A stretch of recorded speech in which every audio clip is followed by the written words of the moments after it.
was that Tim Wise would come to Ottawa and give a couple of talks, including one at the University of Ottawa. Alas, the COVID-19 pandemic has meant that we had to go to Plan B, but we are nevertheless delighted that Tim can join us virtually from Cambridge, Massachusetts today.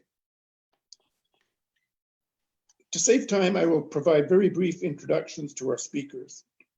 Tim Wise, who is known by many of our audience, directs the Land and Food Rights Program at the Small Planet Institute and is Senior Research Fellow at Tufts University's Global Development and Environment Institute.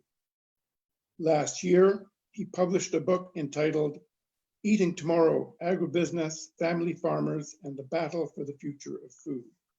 This is a book you will want to read if you haven't done so already. In it, Tim demonstrates that he is one of the world's foremost exponents of agroecology, and we are truly honored to have him as our keynote speaker today. To stimulate our conversation, we have invited two individuals to offer brief comments on Tim's opening remarks. First, Agachu Teshome is an independent research scientist based in Ottawa and is a member of the Salada board. He has worked as manager and international scientific advisor to farmer-based agricultural biodiversity programs in Africa, Asia, and the Americas. He is particularly passionate about farmer-scientist collaboration and about the incorporation of field-based research and expertise into policies and programs for resilient livelihoods and environmental security. Next, Emily Kosis is an interdisciplinary global health researcher and practitioner with a passion for systems thinking and ecosystem approaches to health. Hailing from the fruit belt of Niagara, Emily has spent much of her life surrounded by agriculture. She migration and food sovereignty in Latin America through a PhD next year. Let me add that when we first planned this event, the growing climate emergency was the principal context. Today, while the climate crisis has not gone away, notwithstanding the diminution of air pollution, we are now also dealing with the COVID-19 pandemic, which greatly intensifies the threats to food security around the world. Indeed, as David Beasley, executive director of the World Food Programme, has recently warned, the world is facing widespread famine of biblical proportions because of the coronavirus pandemic. According to Beasley, we have only a short time to act before hundreds of millions of people starve.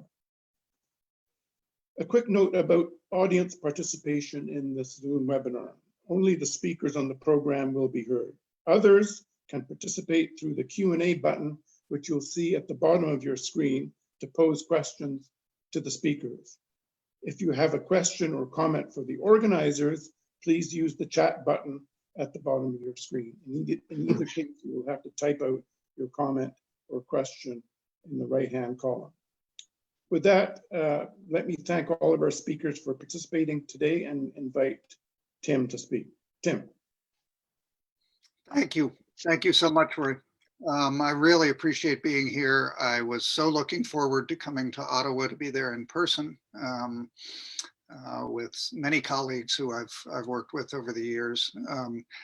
But I really appreciate that the Group of 78, Interpares, Seed Change, Salada, and the African Study Group have all put on this event anyway.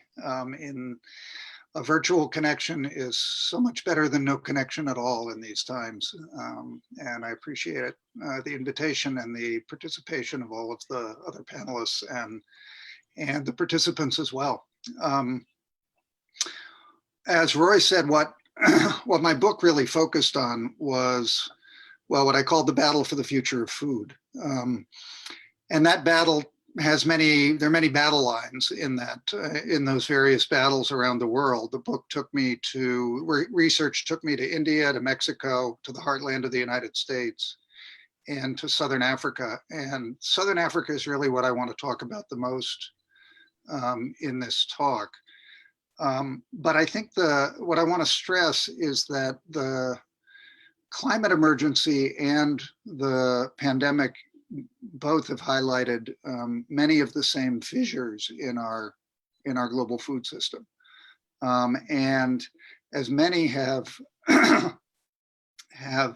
pointed out, what it really points to is the need for us to move to less dependence on fossil fuels, shorter supply chains, the rebuilding of local and regional food webs, or the defending of local and regional food webs where they still exist, and the move from high input toward low input agriculture.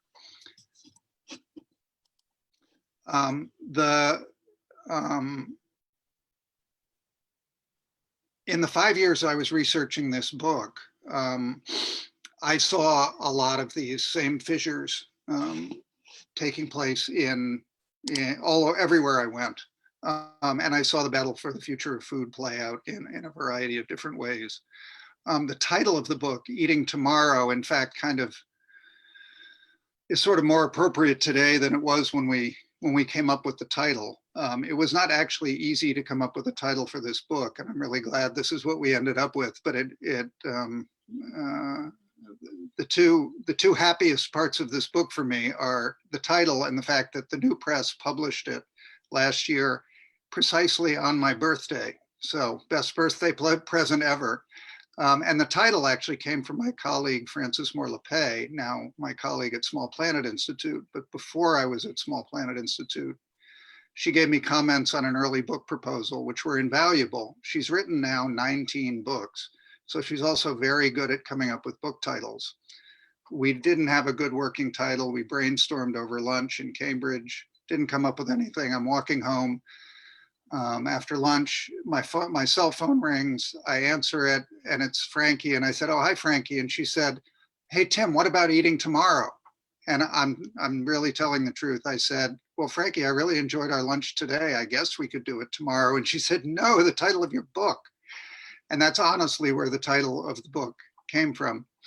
What I like about the title of the book, and what seems so fitting now, is the double meaning of the book. Of the title really captures, I think, sort of the two messages that I wanted to convey from my research. One is that many people struggle to eat today. Nearly 1 billion people are considered to be chronically hungry, according to the FAO. And many are struggling don't know where they're going to get their food to eat tomorrow.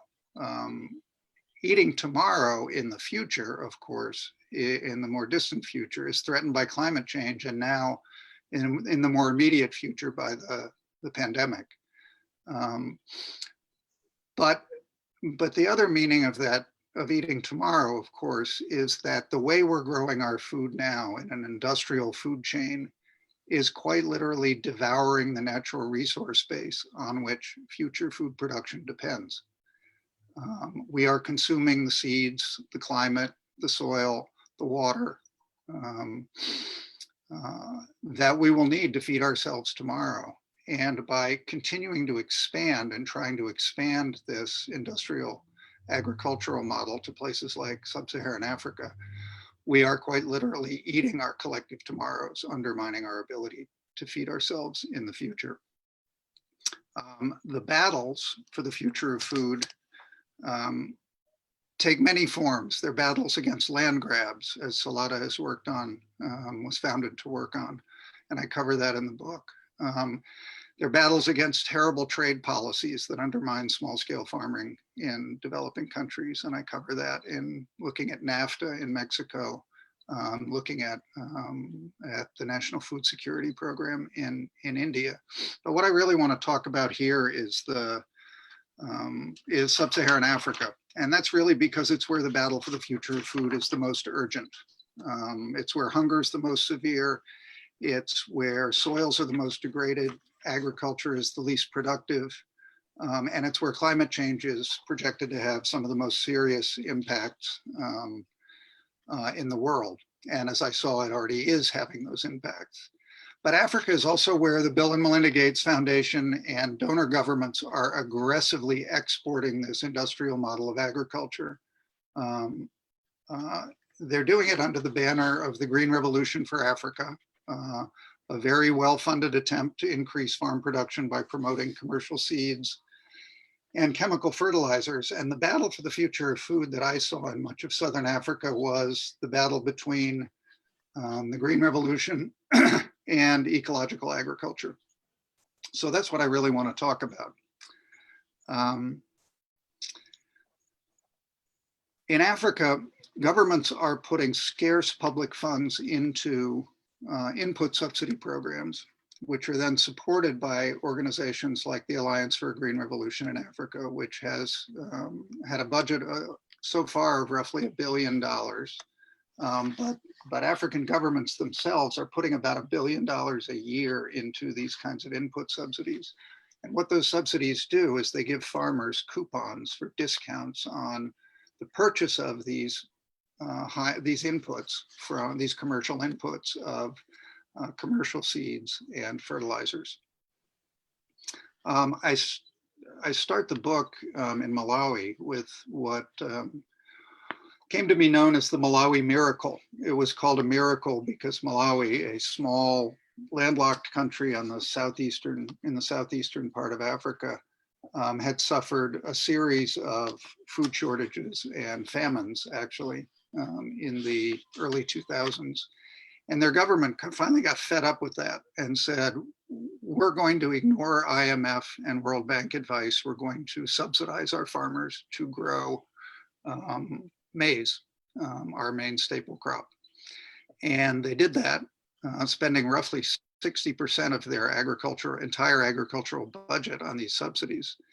And at first it worked. They more than doubled maize production in a very short number of years. In a couple of years, they were actually exporting maize. But as I arrived on the scene in 2013, researching the book, that model was starting to unravel. And the unraveling is very indicative of the deep flaws in the Green Revolution model.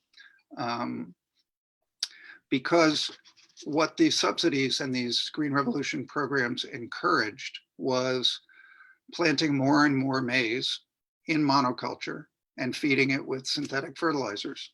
That's the Green Revolution formula: monocultures and on hybrid seeds and inputs. I came to realize that growing, you can get corn that way. You can grow more maize by putting synthetic fertilizers on your land, but it's a little bit like stocking a trout pond with fish in the spring. You put the fish in the pond and fishermen can come and pull the fish out in the summer, but that pond is no more capable of sustaining life than it was before you put those fish in it in the spring. You can pull maize out of that land if you put enough nitrogen fertilizer on it, but the land is no more fertile than it was. In fact, it's less fertile.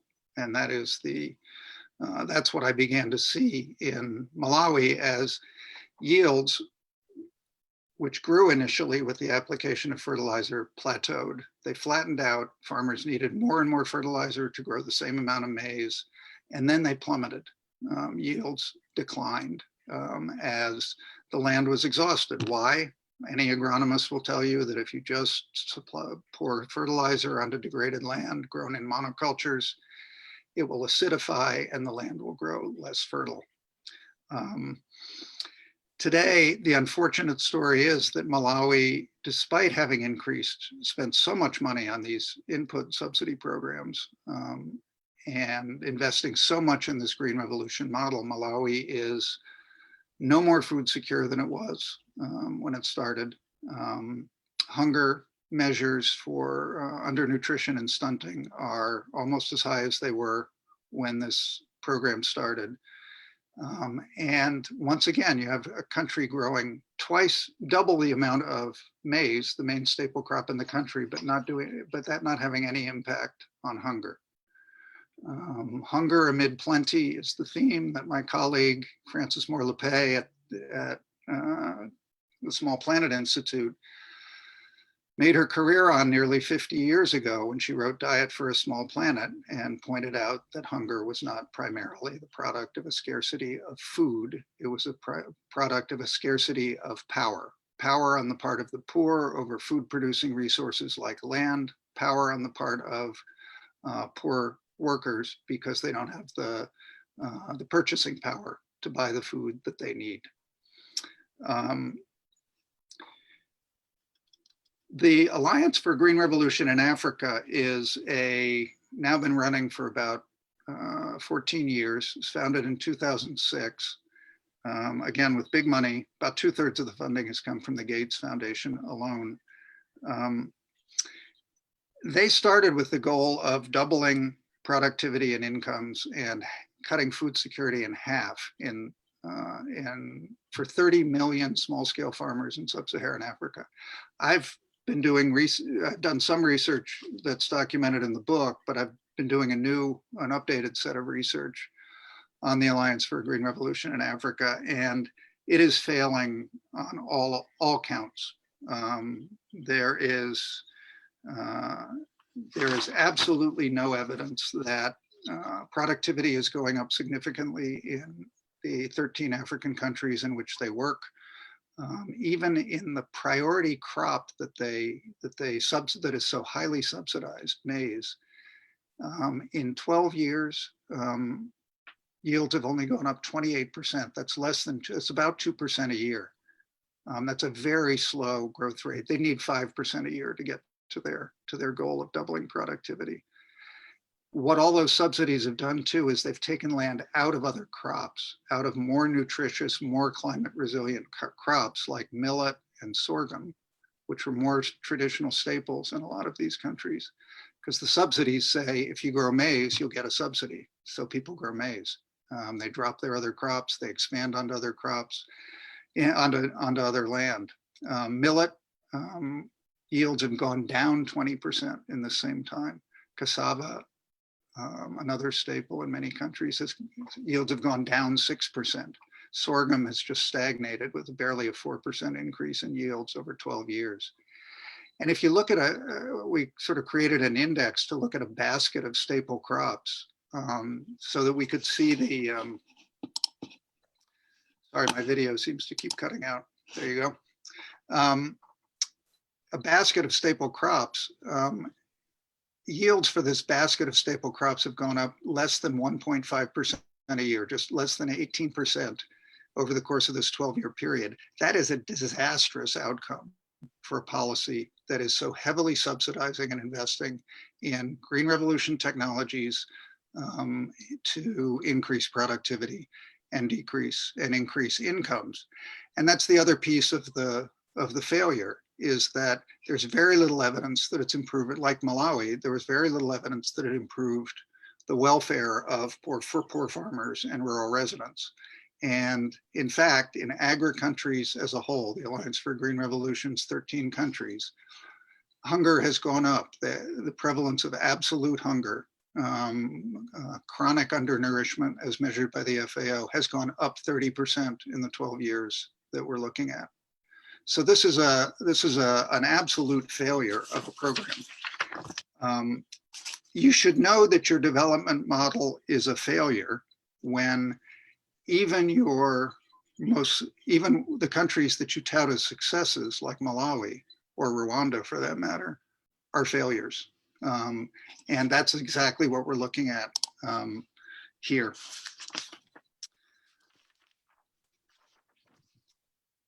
The good news, and this is where the battle for the future of food really comes into play, is that farm groups have actually been very active in resisting land grabs, resisting these policies, and showing a better way. And I saw this all over, well, not just in Africa, but in other countries as well. In Malawi, I spent a bunch of time with the Malawi Farmer-to-Farmer Agroecology Project in central Malawi, where they're working with farmers to improve a local native variety of orange maize, very high in vitamin A, coveted because of its nutritional properties. And they're doing it in a diverse cropping system associated with agroecology. They are rejecting the Green Revolution model, and they're getting tremendous results. They're getting great results from a productivity standpoint.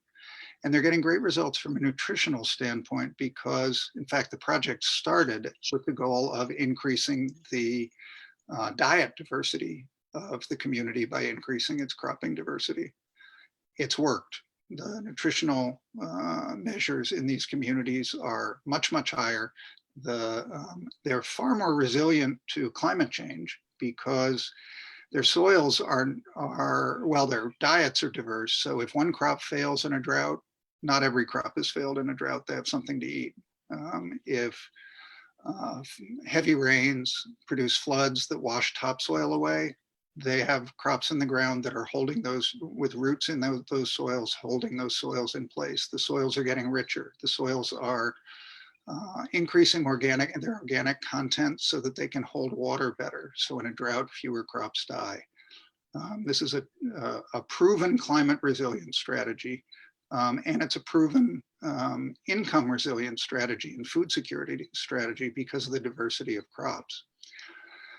Now you would think, or I was thinking, that a government that is wasting 60% of its agricultural budget in Malawi on input subsidies would look at something like this and say, wow, this is the way to go. We don't have to spend so much money. We can promote native seeds and native practices, and we can increase resilience and food security without bankrupting our government. But what does the government do? The government follows the path that's been laid out for it by the Gates Foundation and the international donors, and they develop a proposal for a new seed policy that would give all the rights to commercial crop breeders and actually threaten the rights of peasant farmers to save, exchange, and sell their seeds, including those incredibly valuable orange maize seeds that these farmers were starting to sell even to international aid groups because they wanted to promote it in other communities. It was hard to believe that this policy could come at a time of such abject failure for the Green Revolution model and successful alternatives all around the government of Malawi, but it did. The policy was actually so extreme that it even said that you could no longer call non-certified seeds like this orange maize seed a seed. You had to call it grain, worthy of eating and not planting. You know, a farmer held up one of these grains, kernels of orange maize, and said, how can this not be a seed? We've been growing it for generations. And indeed, it makes no sense.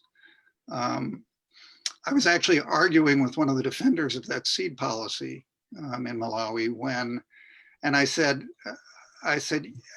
this policy is so bad it could have been written by Monsanto. And he looked down at his shoes and paused and said, well, actually, the head of the Monsanto office in Malawi was one of the co-authors of the policy.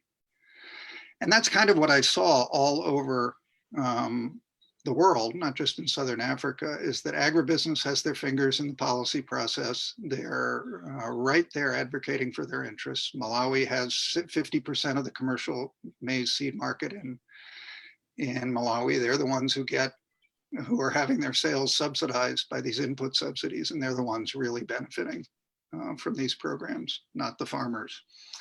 But the Gates Foundation is absolutely determined to open Africa to these seed policies and to these commercial firms. And they've really captured most African governments, which is unfortunate to see. I actually was in the capital city of Lilongwe when the farmers from Lobi, this town in central Malawi with the farmer-to-farmer agroecology project, were showing some of they had big posters up. They had a booth at a climate adaptation exposition.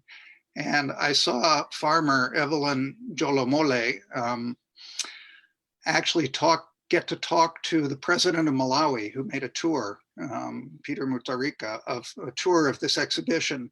And she presented him with some of their orange maize meal. It's really kind of iridescent orange. It's brilliant and beautiful and unusual. And she says that he asked her, oh, is this from Monsanto? And she said, no, this is from, it grows native in Malawi now, and it's free, and it's a natural resource for our future food security.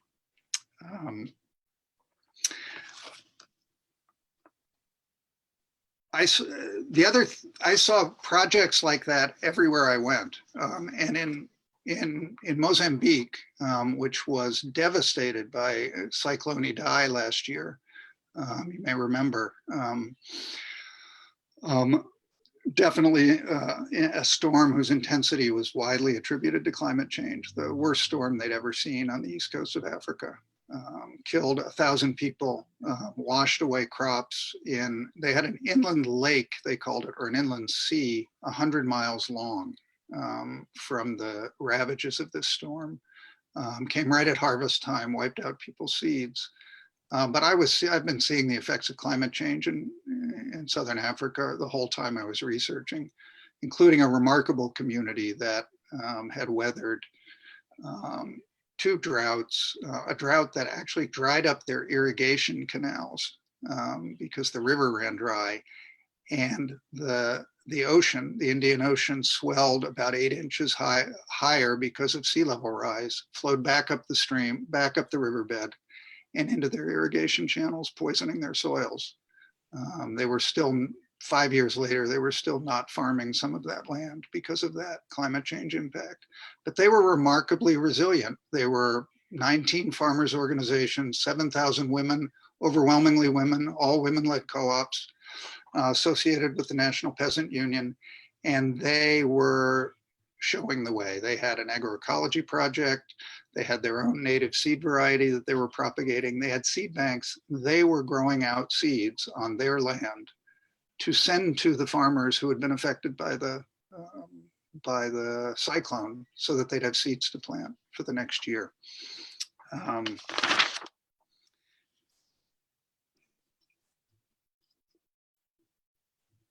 I think one of the main things I want to come back to here is that projects like that are doing exactly what people are now saying this COVID emergency, the pandemic, is requiring of our food systems. It's calling for a reduction, not an intensification of fossil fuel dependence, fossil fuel-based inputs like synthetic fertilizers. It's calling for a shortening of supply chains, not the integration into global supply chains for all farmers in Africa. It's calling for defending these kinds of local and regional food webs and building them where they have been decimated. And it's calling for a promotion of low input agriculture, of agroecology and other regenerative systems. And I think that is really the message that the climate crisis and the pandemic are sending to us all about our food system, that it desperately needs to be reformed, and it needs to be reformed away from the kind of direction that the Alliance for a Green Revolution in Africa is taking us. The report that came out a couple years ago from the International Panel of Experts on Sustainable Food, I think captures the theme and the essence of the problem. They called their report From Uniformity to Diversity.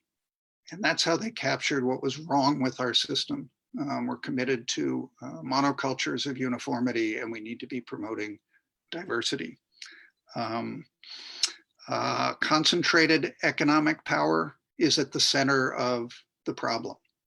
Concentrated economic power in the form of oligopolies and monopolies in the food system, like Monsanto now merged with Bayer. These concentrated firms now dominate these global supply chains. And that's to the detriment of all of us. That power that they have, economic power, conveys political power, and that's particularly true in a place like the United States, where money is so deeply entrenched in our political system. So in the battle for the future of food in the United States, that battle really has to go after reducing the economic power of those multinational firms and reducing the influence of money in our political system. And I'm proud to say that my colleague at Small Planet Institute, Frances Moore Lepay, is now devoting her life not to food and hunger issues, but to reforming the way our democracy works in the United States. So I'll stop there so we have time for comments and questions. Thank you so much, Tim. Ogechu, many of the points that Tim has raised resonate, I would think, with the work, the valuable work you've done over the years on biodiversity and on the importance of the land resource. Would you like to comment on those issues and other things maybe that Tim has picked up on? Yes, thank you. The whole thing boils down to the challenge of heterogeneity. So if the system, the human system, all these problems, challenges, and crises are human-induced. That's because heterogeneity in the production system is not embraced, is not accepted. Now we have the challenge of access to adequate, sufficient, healthy, and nutritious food that is sustainably produced. That means it's not sustainably produced because it doesn't take into consideration heterogeneity of the environment, the environmental sustainability. So for that also, there are lots of human and natural factors come to play. So how do people produce, not only in Africa, all over, produce and consume? And then how do they nourish themselves and at the same time nurturing nature? So nourishment and nurturing nature go together. So whenever there are drivers, whether climate change or demographic and other things, there is some kind of innovation approach and to mitigate or to address that issue. That is part of humanity. In the last ice age, the creation of agriculture, the domestication of plants, animals came into existence. They were continuum, as part of the natural system. This agricultural biodiversity that was created, domesticated, both animal and plants by our ancestors still exist. They are the basis, the foundation of humanity's food supply system. And then whenever there is another crisis come, like in the last century, the Green Revolution came. And when the Green Revolution came, it addresses production and productivity, hunger, particularly in Asia. By then, Africa was marginalized. And Green Revolution was not, experimented. But in Asia, it was fully operated. And now what's happening in Asia, particularly South Asia, has the largest, not Africa, the largest hungry people there, the largest number of population there. So that's the reason why green revolution, industrial agriculture, commercial agriculture, and instead of approaching through homogenization, intensification, simplification, extensification, and then cherishing profits, commercialization and patenting and biological padlocks should broaden the genetic basis. And instead of concentrating on very few crops and animal breeds that are greenhouse gas intensive crops are endangering because of climate change and other things. So the two systems can work together.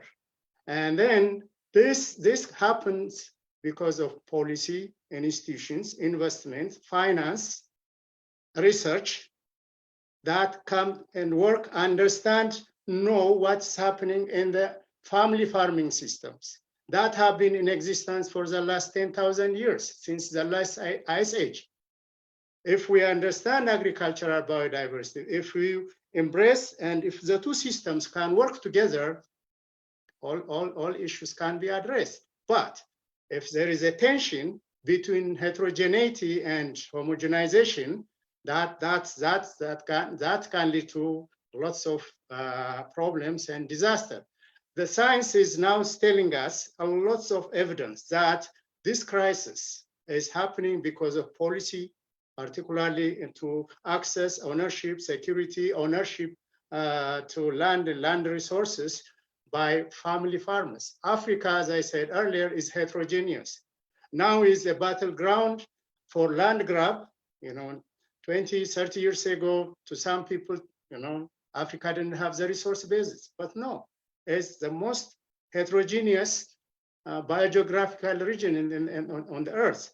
But to the policymakers, the scientists, and the institutions, the financial financiers, and all this, do they understand it? Yeah, there is a knowledge, but is there any concrete commitment that brings together to a meaningful, a sustainable, a resilient approach, so that there is a sustainable food production, and then at the same time, environmental security? But what's happening now, just based on only a very limited crops, marginalizing the heterogeneous plant and animal genetic resources, and then intensifying and homogenizing these crops, it doesn't help. And this is what is telling us. So what I see now, and then what the science is telling us, there is a crisis in the food system. If you look at the supply system, if you look at on farm, on the production, if you look at the conservation system, if you look at the seeds, it's so narrow. Are they regenerative? Are they adaptive? Are they restorative? The traditional farming systems are regenerative, adaptive, always restorative, self-renewing.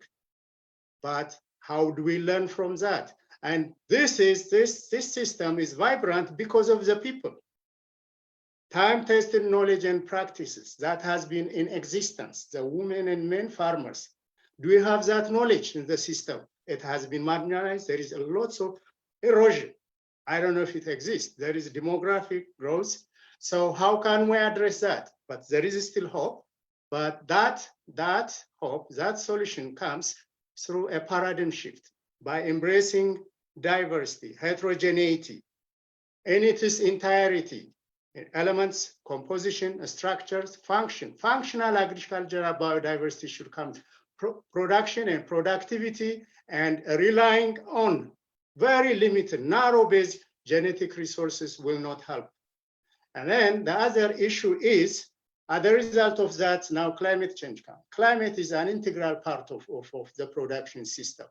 So not only flood or droughts and hurricane, but whenever the climate changes, there is also disease and pests.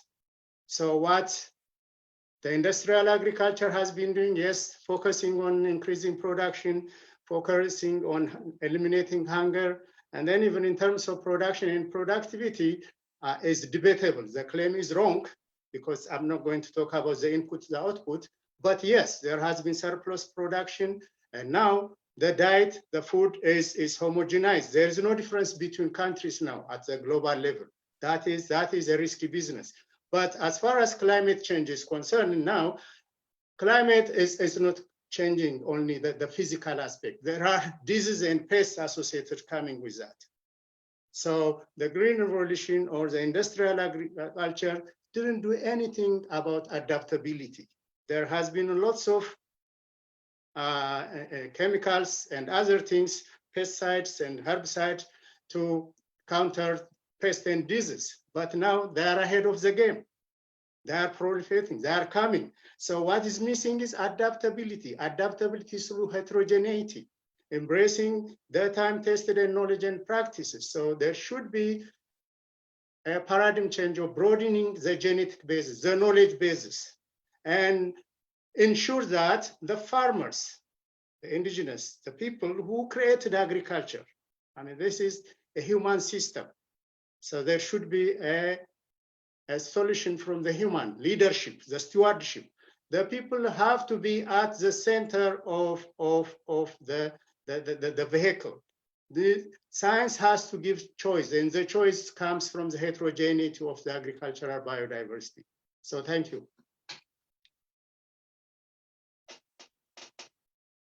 Thank you very much, Ogachu. Adaptability through heterogeneity. That's your battle cry, and it I think resonates among many people.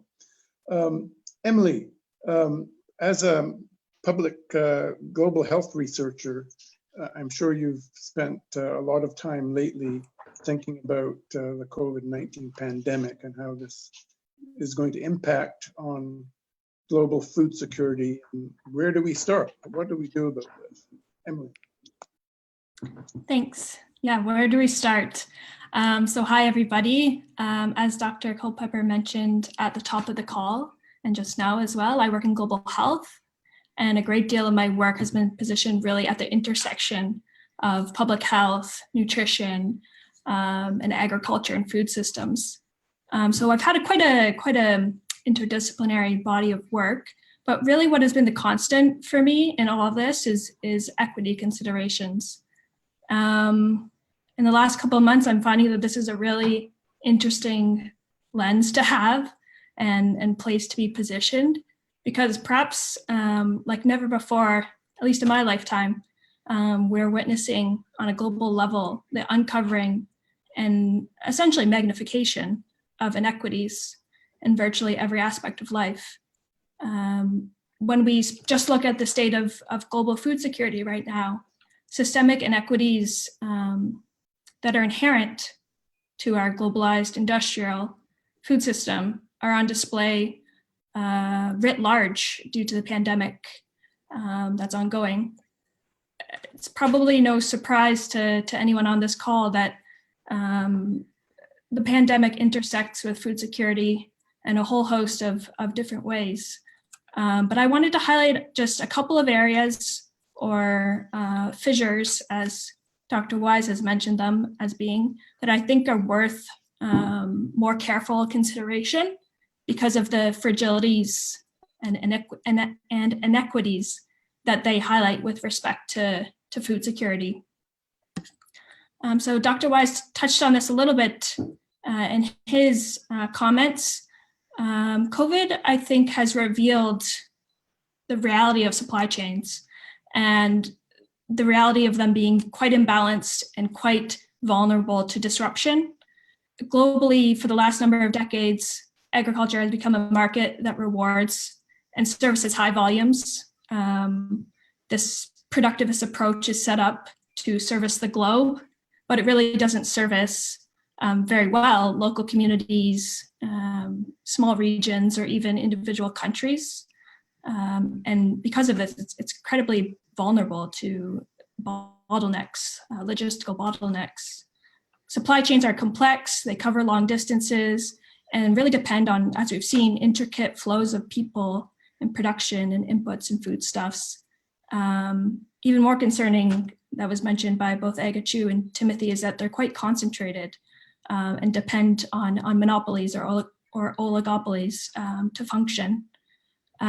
With this very complex and concentrated structure, that the food system has revealed itself to not be nimble or adaptable to this crisis and the previous crises that have occurred. The second thing that I wanted to mention that I think is really interesting is that COVID has highlighted the marginalized groups in our global food system, I think like never before. As food systems researchers and practitioners, we're certainly aware, but I think the general population has become more aware of the nearly 2 billion people that are experiencing some degree of food insecurity. And it's revealed in a major way the exact segments of the population that are actually grappling with the challenges of malnutrition and hunger and food insecurity. Women and girls who often eat least and who often eat last are being highlighted in this crisis. Migrant laborers with minimal social safety nets, and food systems workers generally who deal with insecurity and low wages. We're already facing a lot of discrimination and marginalization, and will certainly bear the brunt of this collapse.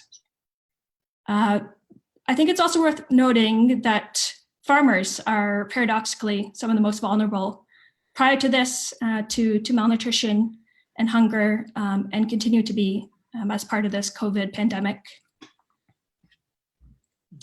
The last thing I wanted to briefly touch on that's an interest of mine is nutrition security, which is deeply related to food security, of course. We've struggled, our global food system has struggled with ensuring access to nutrient-dense and diverse foods for decades, with rural and poor populations most likely to experience nutrition insecurity. This pandemic has put this challenge under a microscope, essentially. People are shifting towards greater consumption of heavily processed, not very nutritious foods as a result of panic buying or supply chain disruptions or disruptions in vegetable and fruit supply chains. And undernutrition, diabetes, and obesity, that kind of triple threat of nutrition-related diseases, they're pervasive problems before the pandemic and only stand to get worse and create sort of vicious cycles of suffering, given that they're also conditions and risk factors for COVID. So I'll just say, I guess, that global food insecurity wasn't a pretty picture to begin with. Our food systems have been a house of cards for decades, and I think we're starting to realize that a lot of structures and sectors have been built on houses of cards. We've known for a while that many children are one school meal away from hunger, or families in some of the world's poorest regions are one day wage away from insecurity and possibly forced migration. We've known a lot of these things for quite some time, but what COVID has done is underscored these weaknesses and really brought them to the surface as undeniable realities. So as not to end on too gloomy of a tone to bring us into the question period, I do think it's important to note that despite worsening realities for millions that the three of us have all discussed, I think that the crisis has laid the foundation to think about food security differently. That doesn't mean change is inevitable. I think we collectively have to be very intentional about the changes that we want to see in our food system moving forward. But I do think it has laid an exciting foundation from which to build upon. And I'm quite hopeful that we'll see a lot more mobilization and action towards agroecological models and other such biodiverse models that respect human and environmental health. All right, I'll leave it there for now. Thank you very much, both to Emily and to August for your incisive comments. We have a few minutes to go to question and answer period. And I would say off the top that there's been a couple of questions related to the possibility of dialogue with the architects of AGRA and the Green Revolution strategy and the Gates Foundation in particular. Tim, is there any, have you engaged in such dialogue to persuade these no doubt very powerful forces of the errors of their ways and talk about agroecology as a very viable and powerful alternative? Yeah, no, it's a question I get asked at basically every book talk I give. It's a good question because the Gates Foundation likes to present itself both as truly a do-good foundation, right? That's out to make things better in the world, but also a results-based foundation, right? Scientific, and if something doesn't work, they're going to move on and look for something else that will. That's not my experience. They are very closed to criticism and to input from outside. People don't realize that it's a family foundation. It doesn't even, its board of directors is 3 people. It used to be Bill, Melinda, and Bill's father, Bill Sr. Now it's Bill, Melinda, and Warren Buffett, one of the major contributors to the agricultural development program that they started in 2006. That's it for accountability. In terms of broad accountability, the studies I've done of the Alliance for Green Revolution in Africa I've actually asked for their cooperation in sharing data on on the success and failure of those projects, and there's no publicly available evaluation of the work, and they're closed to sharing it. AGRA itself is the same way. They present a lot of anecdotal stories and intermediate objectives, like how many new agro dealer networks they helped set up in Malawi, but they don't even report on their main objectives, which are increasing productivity, reducing food insecurity, and increasing farmer incomes. There's not even reports of those numbers. They're very difficult to engage with. In my current AGRA study that will come out in the summer, I got some initial engagement from them about providing some of their own data on how their programs are working, and then they went silent and shut it off. They're very image conscious, and that, I think anybody who's dealt with the Gates Foundation knows that. They really want to control the message about what gets out, and they're very closed to anything that would get in the way of that messaging. The other thing that I'll say to those who are kind of hopeful that Bill and Melinda are persuadable, my colleague Ricardo Salvador from the Union of Concerned Scientists told a story at one of my talks in which he said he'd been consulted on the early phases of setting up their agricultural development program, and he said, well, they didn't take my advice, but the one thing I can tell you is that I think it's probably a bad idea to think that a technology monopolist like Bill Gates is going to find solutions that rely on anything but technology and large corporations. And I think that's really proven to be true throughout the Gates Foundation's history. Okay, a related question is, and getting at the same issue in effect, is relates to the neoliberal reforms that have been in effect for the past 40 years, which really laid the foundations for the kind of perverse development model that all three of our speakers have been addressing. I mean, is that another pathway in? Can we address and criticize governments for hewing to these policies which actually shape the environment that makes, industrial agriculture and the Gates Foundation thrive? Is that another possibility?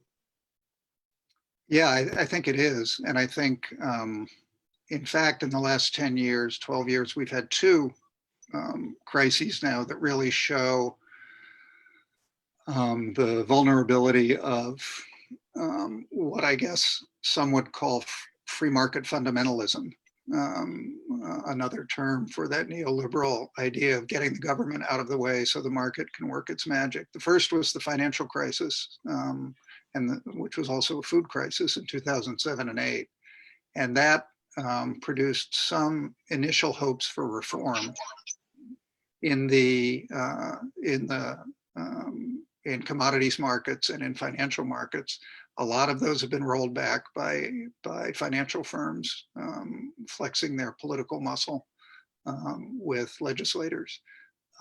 This crisis has really highlighted, certainly in the United States in particular, just how inadequate our government is, how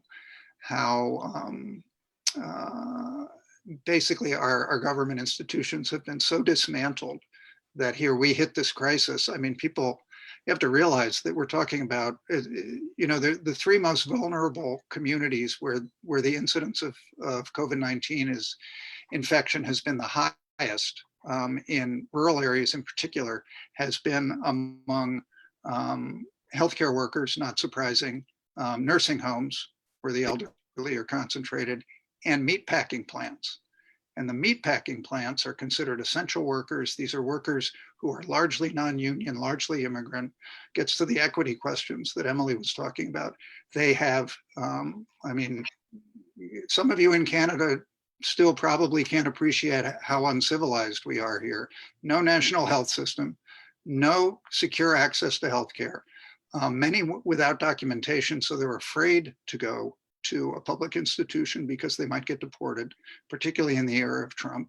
They have no paid sick leave, no unpaid sick leave. In fact, in some of these plants where they have finally started to shut down some of these plants because they've gotten 200 and 300 cases. They've become absolute hotspots because people work side by side in terrible conditions with no protections. They were offered no protections. And in fact, they were offered $500 bonuses to have a perfect attendance record during the COVID crisis.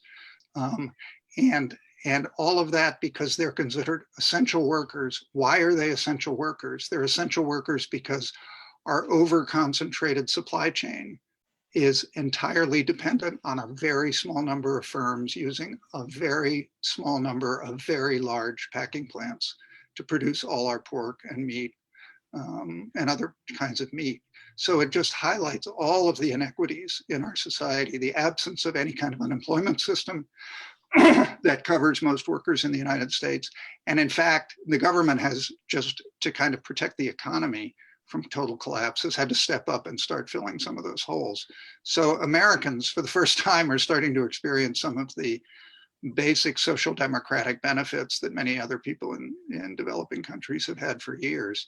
And I'm hoping that that will actually wake people up to the fact that we deserve those things and need those things. And it's a vulnerability to all of us when a worker has to report to work sick because they don't have health coverage and they don't have paid sick leave. Amazing. Let me just ask a quick question before asking each of our speakers for final comments. Is there something to be said about greater emphasis on national policies? And I'm thinking here of the supply management policies that Canada has had in effect in the dairy and poultry sectors. And Canada came under a lot of attack in the NAFTA renegotiations and anytime we have any trade negotiations. But you know, when you compare the advantages and disadvantages of supply management with the disadvantages of industrial production, which regularly produces surpluses, which are regularly dumped on markets, I mean, there's a real disconnect, and it seems to me that Canada it should at least be recognized for its adhering in these two sectors to supply management. Do you have any thoughts on that, Tim? Yeah, no, I think it's very much to the point. I mean, it's ironic that the system that the United States used to have in place, which involved a whole range of supply management practices, supported prices, management of supply by taking vulnerable lands out of production, grain reserves, have all gone by the wayside.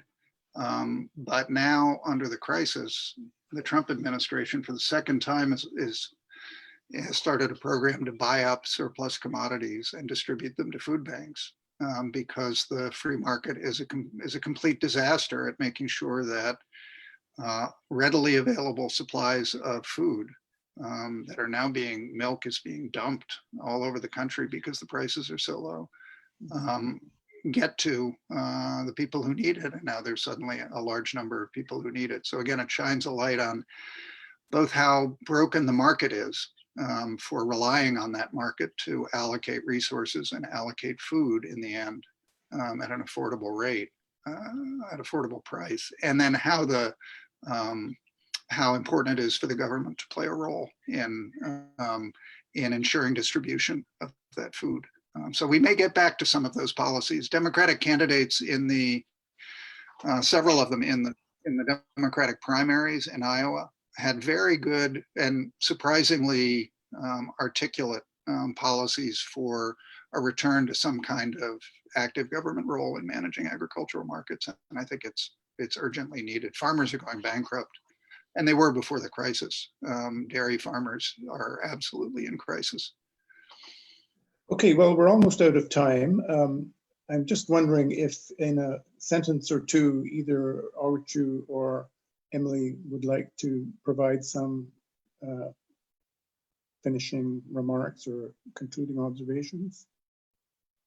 If you want me to say, I still emphasize that Agricultural biodiversity is the component of our food system, whether in Africa or Asia, wherever, to humanity. But there are also other components.